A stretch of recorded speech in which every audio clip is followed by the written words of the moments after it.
Hallo, du hörst den Podcast Writer Statement mit Kitoro Musaki. und Stefanie Rehn. Ich bin Drehbuchautorin und Regisseurin. Ich bin Drehbuchautorin und Showrunnerin. Und heute reden wir über das Thema Sichtbarkeit von Drehbuchautorinnen in dieser Branche.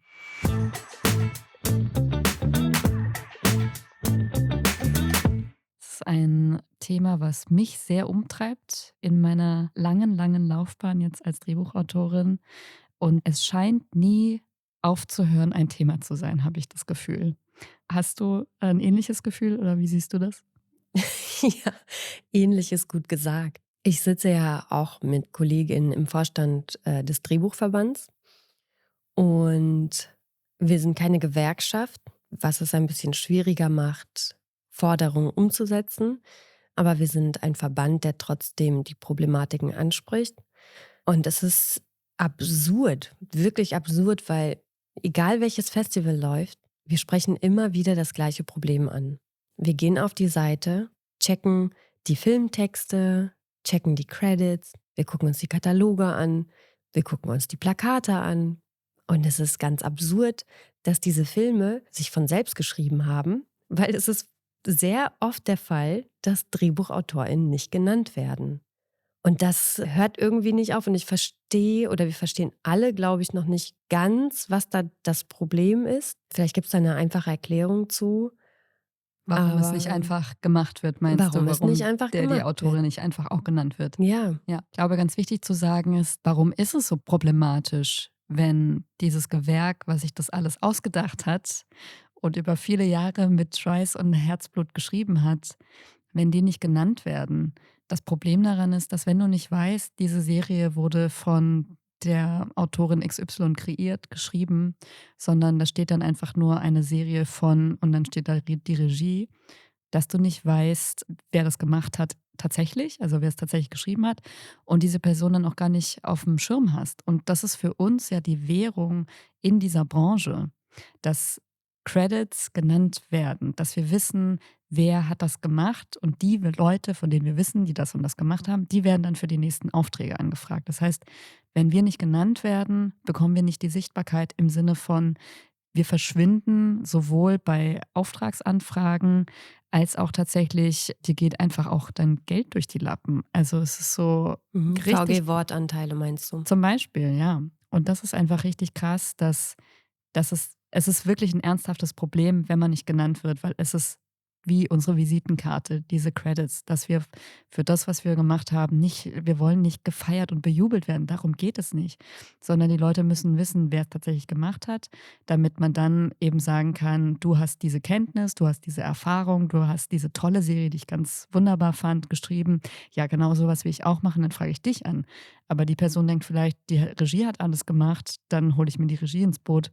Und diese Sichtbarkeit nicht zu haben, ist deswegen so fatal, weil man einfach wirklich dadurch eine bestimmte Form von Ausgrenzung erfährt, die manchmal karrierebeendend sein kann, also jetzt im Ja, Worst Case. das ist ganz interessant, weil du sagst, wer diesen Film gemacht hat.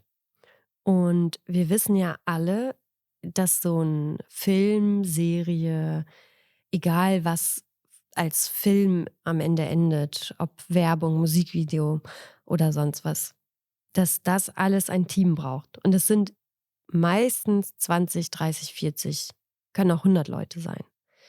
Und deshalb ist dieser Begriff ein Film von auch so diffus, weil es ist ja ein Film von allen. Und ich habe diesen Credit, deshalb muss ich das auch erwähnen. Ich bin nämlich auch schuldig. Ich habe diesen Credit tatsächlich auch bei meinen Musikvideos benutzt und habe mich tatsächlich zu diesem Credit überreden lassen. Es war so eine Schmeichelei. Mir hatte jemand gesagt, du musst da hinschreiben, ein Film von Fitoro Musaki. Das hört sich so krass an, das kann man sich merken. Und ich war noch so, okay, ja dann, ist ja nur ein Musikvideo, aber okay, dann mache ich das. Und es ist ganz interessant, weil der Credit, den ich da verdient hätte, wäre zusätzlich zur Regie ein Konzept-Credit. Mhm. Konzept und Regie. Und das war's, weil ein Film von ist einfach so ein unfairer Credit. Und der hebt eine Person in den Vordergrund. Und im schlimmsten Fall, was sehr oft passiert, wird eben die Drehbuchautorin oder der Drehbuchautor einfach vergessen, weil die Regie so im Vordergrund steht. Genau, und ich glaube, es geht ja jetzt auch gar nicht darum, Regie-Bashing zu Auf betreiben, gar sondern keinen Fall. es geht ja eben darum, diesen Teamgedanken, glaube ich, versuchen zu fördern, weil manchmal kommt ja auch eine Idee oder ganz viel Einsatz auch, von der Produktionsseite zum Beispiel. Also, es ist ja wirklich ganz, ganz unterschiedlich je nach Projekt. Und ich glaube, es geht halt eher darum, das in den Vordergrund zu heben. Filmserie ist immer Team. Das ist nie nur oder ganz, ganz selten hast du wirklich nur eine Person, die wirklich alles gemacht hat. Die darf dann meinetwegen auch sagen, das ist ein Film von. Die Aber was alles gemacht hat. die wirklich, also wenn du wirklich alles alleine gemacht hast. Also Kamera, Genau. Ton, Licht, Ja. Kostüm, Maske, Ja, das Szenenbild. das gibt's ja manchmal, wenn du noch, Schülerin oder sowas bist und sagst: „Ich mache jetzt 'n Film." Die spielen dann auch sogar sich selbst. Weißt du, Ich wenn du ich wirklich alles selber gemacht hast, ich finde, dann darfst du das sagen. ich muss da kurz, eine Sache erzählen. Ich habe, natürlich so beim Sliden ein, Video gesehen und es gab irgendwie scheinbar so eine Teampremiere oder sowas und, dann liefen die Credits und es gab so eine Person, die immer wieder aufgetaucht ist und die ist so oft aufgetaucht, dass die sich einfach 'n Running Gag draus gemacht haben. Immer wenn die Person als Credit stand, sind alle ausgerastet und haben gejubelt und das war halt während der ganzen Credits haben alle permanent gejubelt und ich dachte so: „Ja, hat diese Person auch verdient?“ Und vielleicht hätte sie einfach schreiben sollen: „Ein Film von mir.“ Genau, aber vielleicht ist es auch, ich finde es ja besser so, weil es gibt eben andere Leute, die in anderen Departments diesen Film auch, maßgeblich geprägt haben. Und dann nicht zu sagen, es ist ein Film von, sondern ich, sage halt einfach, was ich gemacht habe, finde ich persönlich fairer und richtiger und stimmiger Ja. als dieses klassische, ein Film von, eine Serie von. Und es ist ja auch oft einfach so eine Außenwahrnehmung. Das ist ja kein offizieller Credit, das ist ja etwas, was von außen dann auf ein Produkt oder ein Projekt draufgesetzt wird. Ja. Und Und das Schlimmste daran ist ja eigentlich, wenn sobald eine Person diesen Credit hat, steht sie komplett im Vordergrund für PR-Zwecke. Und das ist eigentlich das Schlimme. Dass die Person, die das kreiert hat, gar keinen, ja, vielleicht nicht gar keinen, vielleicht wird die ab und zu mal eingeladen zu kleinen Festivals oder so, aber zu den großen Premieren steht eben die Regie im Vordergrund. Und ich kann selber sagen, klar, also ich sehe mich als beides, als Regie und Drehbuch. Aber das Schöne ist ja an der Regie, dass es so eine krasse Teamarbeit ist und dass am Ende jeder diesen Film auf irgendeine Art und Weise nach vorne bringt und es wirklich so ist, als ob man in einer Küche arbeitet und jeder schnibbelt irgendwas und gibt was Schönes dazu und am Ende hast du ein richtig leckeres Gericht und alle essen davon und jeder hat Teil davon gehabt. Und es gibt vielleicht eine Person, die Küchenchefin ist und, die Order verteilt, was auch wichtig ist, damit das ganze System funktioniert. Aber dass dann alle auch gleichwertig die Wertschätzung und Anerkennung für ihre Arbeit, für so ein Produkt bekommen, was es ja am Ende ist dann als ein Film auch. Ähm, Das müssen wir irgendwie noch mal 'n bisschen neu aufrollen, oder? absolut. Und ich glaube, es ist halt gar nicht so schwer. Das ist ja das Ding, wenn man sich jetzt denken würde: „Oh mein Gott, ja, es bedeutet voll den krassen Umschwung und man muss mit so vielen Leuten reden und man muss alles anders machen." Klar, das dauert dann Jahre und so weiter. Aber ich glaube, was man ja eigentlich nur machen muss, und das ist, und ich calle jetzt, ich nenne jetzt die Festivals, Give it to us. Filmfest München, Filmfest Hamburg. Warum steht da, Berlinale auch. Berlinale macht es mittlerweile ein bisschen besser, indem sie tatsächlich auf, zumindest auf der Website, da steht dann Regie-Doppelpunkt, und auch bei, vor allem bei den Serien stehen dann auch die AutorInnen mit dabei. Mhm. Ich glaube aber Bei den Filmen bei den nicht Filmen immer. nicht, aber bei Ja. der Serie hat es zumindest die Berlinale schon mal gelernt. Aber Filmfest München, Filmfest Hamburg eben immer noch nicht.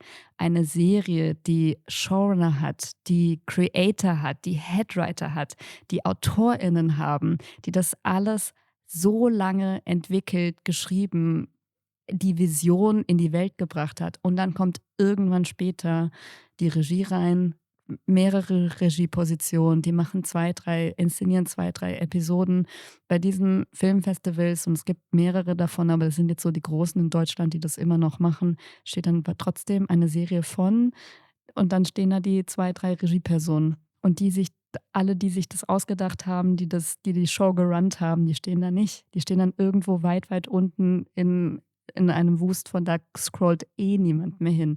Und was die einfach machen könnten, wäre zu sagen, es ist nicht ein Film von, es ist nicht eine Serie von, sondern Regie Doppelpunkt, Autorin Doppelpunkt, Creatorin Doppelpunkt. Ist das Ja. so schwer? Ist das zu viel verlangt, frage ich mich. Das ist eine sehr berechtigte Frage, weil am Ende bekommt jede Person in den Credits den Credit, den sie verdient hat, denke ich und hoffe ich. Genau. Das heißt, was ist dann, weil es ist ja, wie du eben schon meintest, es ist ja kein Credit, es ist ein Claim in einem Film, den du nicht mal als Credit nutzen darfst auf Plattformen und so weiter, sondern eher im Text, wenn du zum Beispiel eine Synopsis schreibst oder so, dann steht da schon auch ganz oft ein Film von. Aber es ist ja eigentlich kein Credit. Also was sagst du eigentlich damit aus, wenn andere das geschrieben haben, wenn andere eine Show gerannt haben, wenn so viele Menschen partizipiert haben und es als Teamprojekt entstanden ist, was sagt dieser Credit überhaupt aus? Ein Film von, eine Serie von? Ist es so, jetzt mal wirklich steile These, ist das Ego? Ist es, weil Regie sehr lange ja, so ein Geniekult gefeiert hat? Ich glaube, es kommt daher, dass du das wie eine Form von Marke verwendest. Also ein Alfred Hitchcock-Film verspricht dir eine bestimmte Art Film. Das funktioniert mittlerweile ja auch bei Christopher Nolan. Dann hast du einen Nolan-Film und du weißt, das ist wie eine Marke und dann wird das als Marketing benutzt. Findest du das da berechtigter als hier?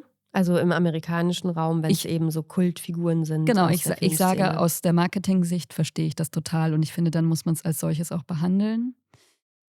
Man kann natürlich aber auch immer, je nachdem, wie diese Person, dessen Film es dann ist, kann man auch irgendwie gucken, wie gehe ich mit der Autorin um, die das geschrieben hat. Weil zum Beispiel Alfred Hitchcock hat, glaube ich, fast nur Romanadaptionen gehabt. Ich glaube, der hat inszeniert, ich glaube, der hat keine Drehbücher selber geschrieben. Nein, seine Frau hat die Drehbücher geschrieben. Siehst du, ich weiß Unter nämlich nicht. anderem. Ich weiß nur, dass er selber nicht geschrieben hat und trotzdem steht da immer ein Alfred Hitchcock-Film aus eben diesen Marketinggründen. Und ich weiß nicht, wie viele Menschen es in Deutschland gibt, wo ein Film von und dann steht da ein Regiename als Marketing funktioniert. Ich bin eben, als ich hierher gelaufen bin in unser Aufnahmestudio, bin ich an einem Plakat für eine Serie The Penguin, glaube ich, jetzt mit Colin Farrell, ein Werbeplakat, wo da drunter stand unter dem Titel eine Serie von dem Regisseur von The Batman.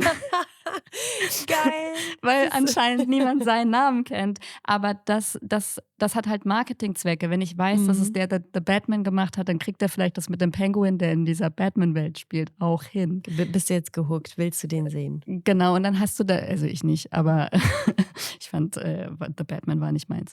Aber, und das weiß ich jetzt schon, weil ich eben das nicht mochte. Aber wenn da jetzt irgendein random Namen gestanden hätte, weil ich nicht weiß, wie der Regisseur heißt, dann hätte es nicht funktioniert. Ich glaube eben in diesen Marketingzwecken verstehe ich das. Aber was es eben mit sich bringt, und ich glaube, dieses Verständnis gibt es halt nicht, oder ist es vielleicht auch eine Ignoranz von den Leuten, die diesen Satz benutzen, ist eben ein Ausschluss von den Menschen, die das auch mitgemacht haben oder sogar noch viel federführender. Und das ist halt das Problematische daran, warum ich immer bitten wollen würde, das so nicht zu formulieren.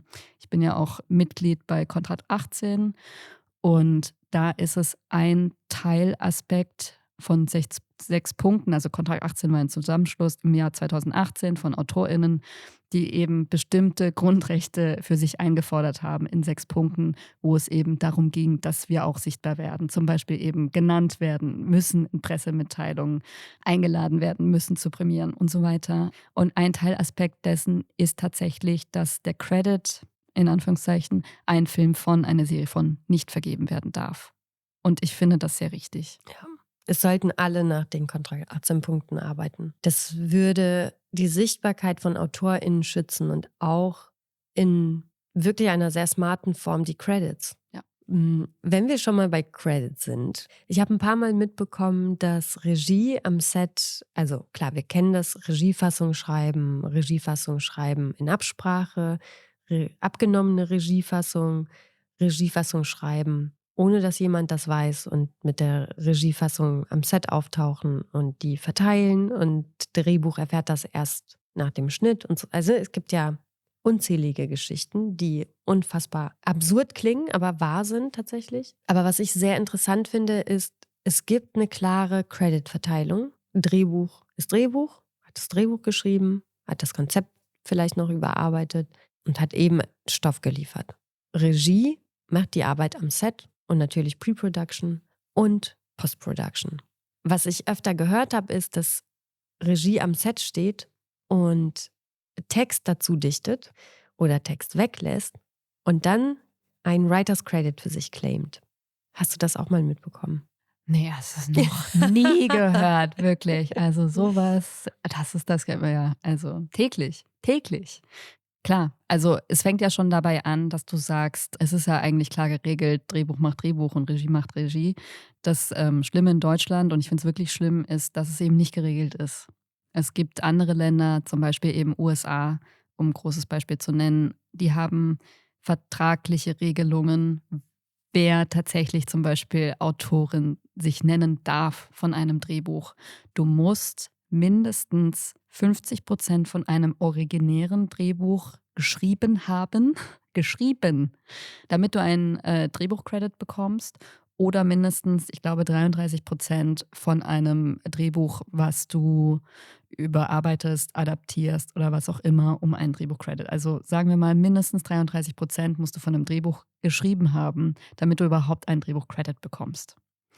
Und diese Regelungen gibt es in Deutschland nicht. Das heißt, es gibt Menschen, die sagen, ich habe in der Regiefassung oder in der Vorbereitung oder was auch immer 3 Sätze in diesem Drehbuch verändert. Die sind genial, die sind hier im Schnitt jetzt drin und die Leute lachen da. Ja, das ist ja meine Drehbuchleistung, deswegen kriege ich jetzt auch einen Drehbuchcredit. Das heißt eben nicht, man hat das Drehbuch geschrieben, sondern man hat irgendwie 3 Sätze dazu erfunden. Und das ist ja das Ding bei einem Film, und deswegen auch wieder, es ist eine Teamleistung. Schauspielende bringen Ideen mit rein und werden inspiriert von dem Text, den du geschrieben hast und sagen, ich würde diesen Satz aber vielleicht so formulieren oder ich dachte, vielleicht wäre das noch eine gute Ergänzung.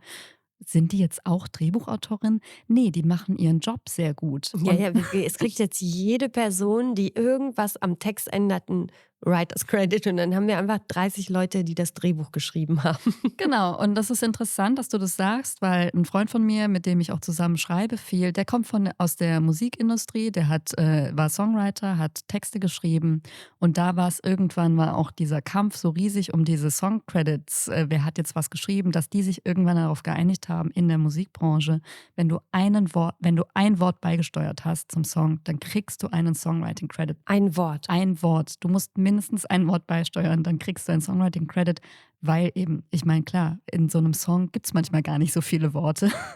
Aber wenn du halt eins davon so beigesteuert hast, und deswegen gibt es oft eben in Song-Credits, wenn du dir die anschaust, dann stehen deswegen manchmal da auch 7 Leute, weil halt vielleicht auch der Producer irgendwann noch gesagt hat, sag doch nicht Babe, sondern sag Honey. Und dann kriegt er halt einen Songwriting-Credit. Und er meinte, dass die sich deswegen da so geeinigt haben, warum können wir das nicht auch in der Filmbranche machen? Aber ich finde eben ein Song, der im schlimmsten Fall 1 Minute 80 lang ist oder so und vielleicht aus 5 Sätzen besteht, da ist das ein bisschen was anderes, als wenn ich mir eine ganze Welt, ganze Figurenleben, Innenleben, eine ganze Geschichte von Total. über 120 Seiten oder whatever ausdenke, ist es eine andere Geschichte. Und ich finde, zu sagen, mindestens 33% davon beigesteuert zu haben von einem aktiven Drehbuch, was dann auch wirklich inszeniert wird, ist das Mindestmaß, um den Credit Drehbuchautorin zu bekommen. Und diese Regelungen gibt es in Deutschland nicht. Jeder, der möchte, der die Macht dazu hat, kann sich bei einem Drehbuch dann Drehbuchautorin nennen. Und Mhm. das finde ich schon mal, da fängt es an. Und das nutzen eben viele Leute aus, weil was bringt es dir, wenn du jetzt zum Beispiel Regie führst und dann eben sagst, ich will jetzt auch noch einen Drehbuchcredit und weil du gut mit der Produktion stehst und sagst, ich habe das ja hier, die Szene viel besser gemacht, dann geben die dir den Drehbuchcredit. Das bedeutet eben einerseits das, was wir eben schon besprochen hatten, diese Außenwahrnehmung, diese Wirkung nach außen noch mal viel mehr, dieses ein Film von, eine Serie von, ja, hat ja auch beim Drehbuch mitgeschrieben, dann müssen wir die Autorin ja gar nicht so erwähnen, sondern ist ja dann doch alles aus der Regiefeder geflossen. Und aber auch, das darf man nicht vergessen, Man muss sich auch seine VG-Wortanteile teilen dann. Das ist Ja. ja auch etwas, wo man als Drehbuchautorin auch manchmal noch mal ganz gut im Nachhinein oder auch nur ein bisschen, aber manchmal läppert sich das. Man kriegt einfach im Jahr dann manchmal ein bisschen Geld aufs Konto, wo man sich denkt: „Huch, wo kommt das denn jetzt her?“ Und wenn man das plötzlich Vielleicht sollten wir das einmal kurz erklären. Genau, und wenn man VG Wort bekommt, das ist sowas wie die GEMA-Lizenz quasi für das geschriebene Wort. Wenn du etwas schreibst, was publiziert wird oder was ausgestrahlt wird, dann kriegst du dafür für diese Sendeplatz, je nach Uhrzeit, kriegst du dann noch mal quasi Royalties. Ich weiß nicht, ob das Wort dafür wäre. Genau, aber das ist nicht viel. Das ist dann pro Minute irgendwie 'n 'Ne kleine Euro Ausschüttung, irgendwas, je ja. nachdem eben um wie viel Uhr. Wenn es um 20:15 zur besten Sendezeit, dann kriegst du noch mal mehr Geld, als wenn es dann nachts um 12 läuft und so weiter. Genau, du kriegst eine Ausschüttung und manchmal aber eben, wenn du viele Episoden von irgendetwas geschrieben hast, dann lohnt sich das total. Und wenn du dir dann diese Credits plötzlich teilen musst, 50-50 mit jemandem, du kannst da, glaube ich, mittlerweile auch dann so Prozentzahlen angeben. Der hat jetzt dann doch nur 10% davon geschrieben oder so. Das kann man dann angeben, aber trotzdem musst du einen Teil von diesem Geld auch dann abgeben. Und auch das ist etwas, abgesehen von der Wahrnehmung, nimmt's dir auch noch mal von deinem Geld weg, was du dir irgendwie hart erarbeitet hast. Also, da kommt dann so alles zusammen. Ja, es ist 'n finanzieller Schaden einfach. Und dafür, dass, DrehbuchautorInnen sehr lange und sehr oft in Vorleistung gehen mit dem, was sie da erarbeiten, ist es schon auch ein großer finanzieller Schaden am Ende. Ich würde gern noch ergänzen zu den Unterschieden aus den USA und in Deutschland. Die USA hat ja die Writers Guild und das ist 'ne Gewerkschaft. Wir in Deutschland haben nur einen Verband, der, wie anfangs schon erwähnt, nicht die gleichen Mittel hat, um da auch Druck auszuüben. Das heißt, die Writers Guild ist hauptsächlich, also wie du eben mit Kontrakt 18 gesagt hast, zuständig dafür, dass diese Punkte auch eingehalten werden. Deshalb hat der Streik oder konnte der Streik auch so lange dauern, weil die Backup hatten. Das haben wir in Deutschland als Drehbuchautorin nicht. Und das wäre vielleicht auch noch mal 'n Punkt zu sagen, Solidarisierung. Wer solidarisiert sich da eigentlich mit einer Drehbuchautorin oder einem Drehbuchautor, der am Ende einen Schaden davonträgt von einer Produktion, die ja eigentlich relativ erfolgreich ist, weil es wird produziert. Das ist super. Das ist das Beste, was auch DrehbuchautorInnen passieren kann. Und wie du eben gesagt hast, so schön, das ist ja auch eine Währung. Also das heißt, wenn dir das weggenommen wird, wenn dir die Sichtbarkeit weggenommen wird, du nicht zu Events eingeladen wirst, du nicht irgendwie auf der Bühne stehst und erzählen darfst, wie bist du überhaupt darauf gekommen? Warum hast du überhaupt diese Figuren geschrieben? Du dann auch noch einen finanziellen Schaden davon trägst. Genau, wenn die Leute nicht wissen, wer du bist, wenn die deinen Namen nicht kennen, dann haben die dich nicht auf der Uhr und Ja, dann das wirst du ist auch nicht ein angefragt. nachhaltiger Schaden. Richtig, weil die sie auf die Uhr haben, das sind die aus welchen Gründen auch immer laut und präsent sind. Mhm. Die hat man auf der Uhr. Ich habe dir ich möchte ungern outcallen, deshalb werde ich die Serie jetzt nicht nennen, aber es ist ganz interessant, weil es geht um eine feministische Serie, bei der ein Mann Regie geführt hat. Und ich habe sehr lange gedacht, dass dieser Mann, ich habe mich natürlich nicht irgendwie auf Crew United oder so informiert, wer hat das geschrieben. Ich bin automatisch davon ausgegangen, dass er es geschrieben hat, weil überall in der Presse, Instagram und so weiter, Interviews, Festivals tauchte dieser Mann auf. Bis die Autorin dann irgendwann die ganze Produktion outgecallt hat und gesagt hat: „Leute, hier bin ich habe das Ganze geschrieben, ich wurde noch zu keinem einzigen Interview eingeladen.“ Mhm.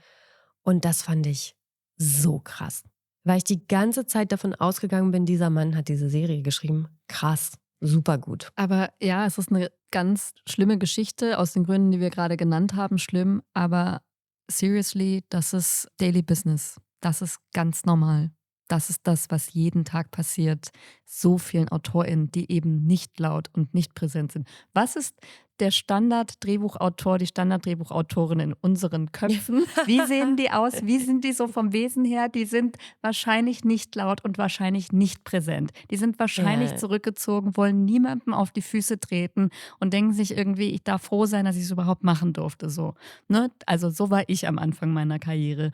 Und Und wobei dann, das sich ein bisschen ändert, finde ich. So das Klischeebild von romantisiert irgendwo sitzen und nur für dich schreiben und ganz introvertiert und schüchtern sein, das gibt's auch.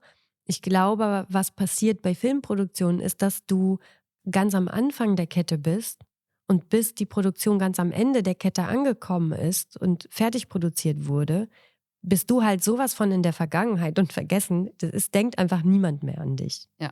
Außer wenn du sehr laut und sehr präsent bist. Ich glaube, Ja, dann vielleicht auch immer noch. nach zahlreichen Premieren und so. Das war ja auch nicht so, dass die Person direkt am Anfang sich gemeldet hat, sondern dass es sehr spät war. Und zwar vielleicht auch dann, als ihr jemand gesagt hat, ey, das ist ja krass, dass du nicht eingeladen wirst oder so. Weil das ist wirklich ein extrem nachhaltiger Schaden für die Karriere einer Person. Ja. Und was können Produktionen anders machen?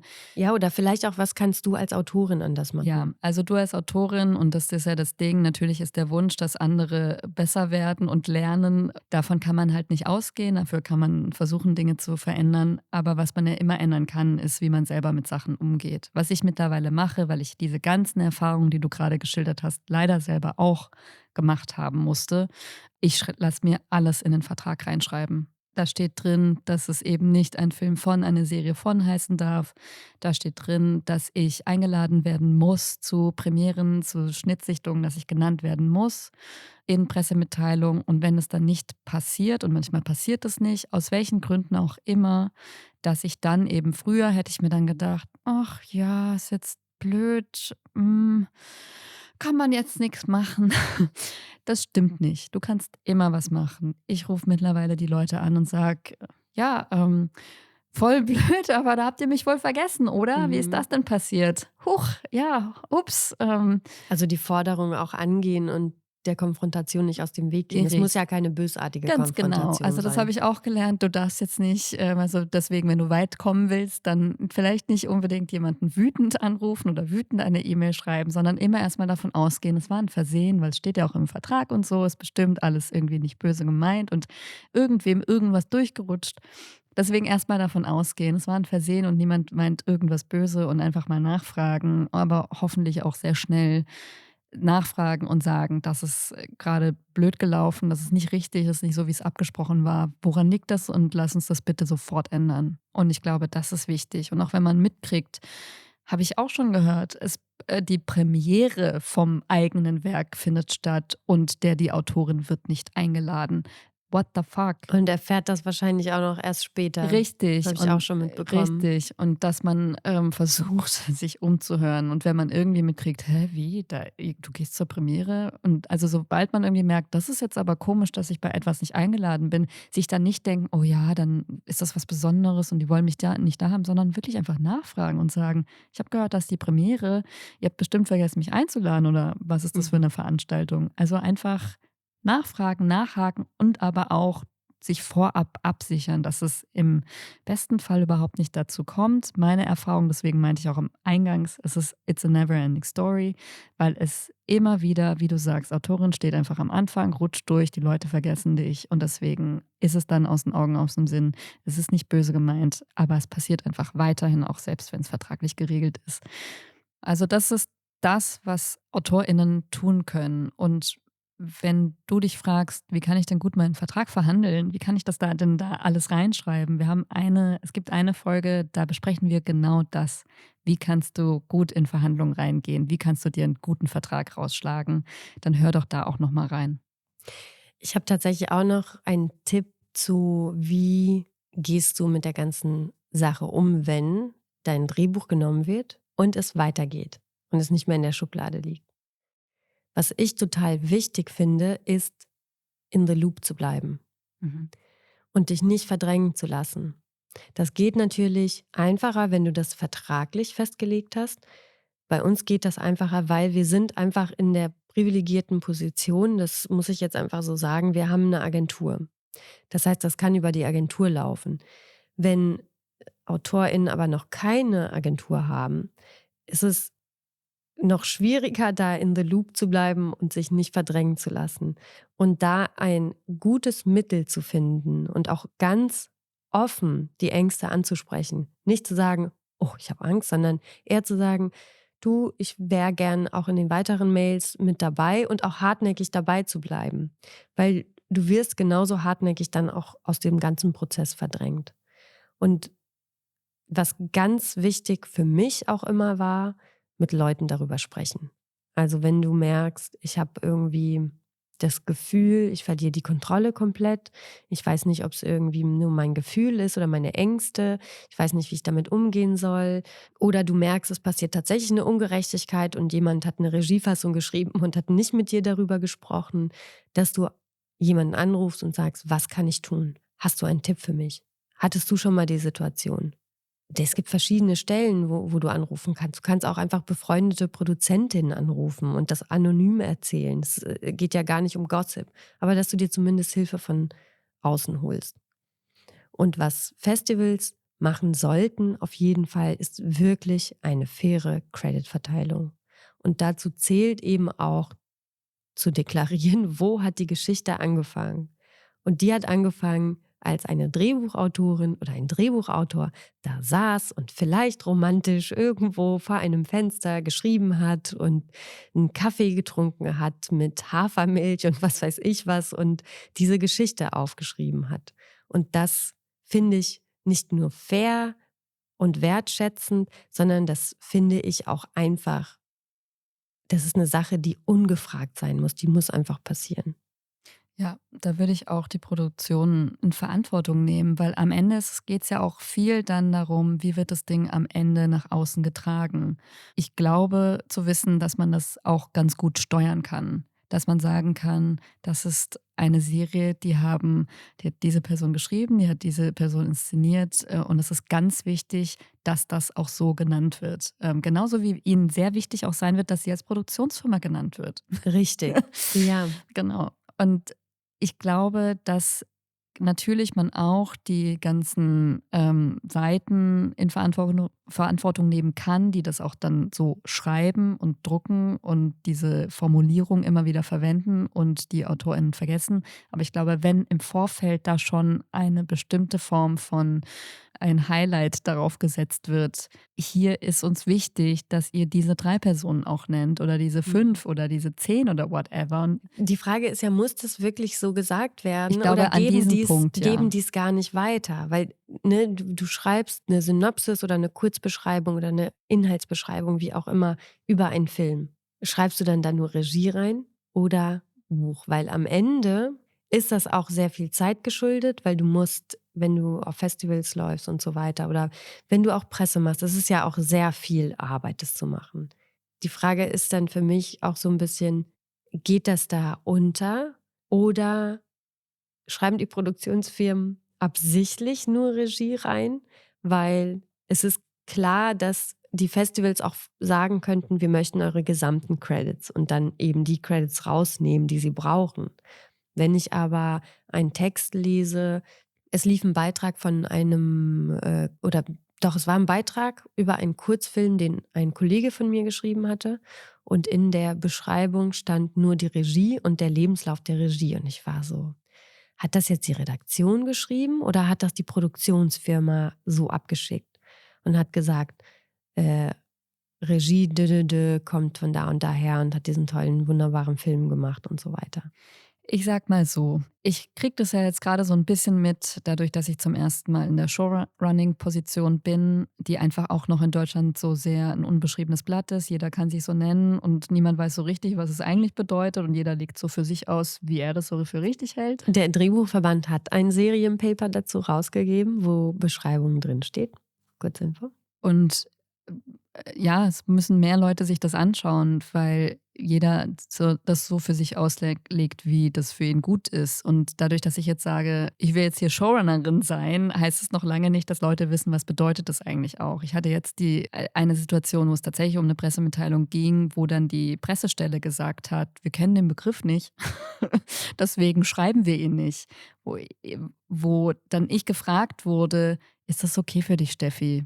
Wo ich dann gesagt habe, nee, weil ich ja die Position innehabe und es wichtig ist, dass ich so genannt Ja, das werde. finde ich ja weird. Was heißt denn, wir kennen den Begriff nicht, deshalb benutzen wir den nicht? Genau das. Also, Genau das. Sie haben ich weiß nicht warum, aber das war die Begründung und dann habe ich da nicht locker gelassen und ich glaube, das ist das, worauf ich hinaus will. Am Ende kämpfst du halt dann doch an dieser Autorinnenstelle für dich alleine und kannst, solltest, musst dahinter sein. Und das war ich dann da auch. Und ich muss immer wieder Leute auch korrigieren, die dann nur in Anführungszeichen Autorin hinschreiben, wo ich jetzt schon an einem Prozess bin, noch ganz am Anfang von dem Projekt relativ, wo ich sage, wo ich immer wieder korrigieren muss und sagen muss, ich bin hier die Showrunnerin, ich bin nicht nur die Autorin, ich habe es nicht nur kreiert, sondern ich bin hier auch weiterhin mit im Prozess dabei. Und ich muss es immer wieder kommentieren und korrigieren, aber ich mache es halt auch, damit es dann mhm. auch in den Köpfen irgendwann sackt und es irgendwann dann die Leute auch wissen und verstanden haben. Aber ich musste halt selber diese Arbeit leisten. Ist das nicht eine krasse Doppelbelastung dann? Also gleichzeitig die Arbeit zu machen und zu checken, wirst du richtig betitelt, was ja für dich und deine Karriere enorm existenziell wichtig ist. Voll. Es ist absolut. Also als dieses Ding mit der Pressemitteilung kam, da war ich schon so, oh mein Gott, will ich jetzt die anstrengende Autorin sein, die jetzt auch irgendwie glaubt, sich Showrunnerin schimpfen zu müssen? Und ist es nicht okay, jetzt dann auch mal irgendwie zu sagen, dann steht es halt jetzt da nicht da.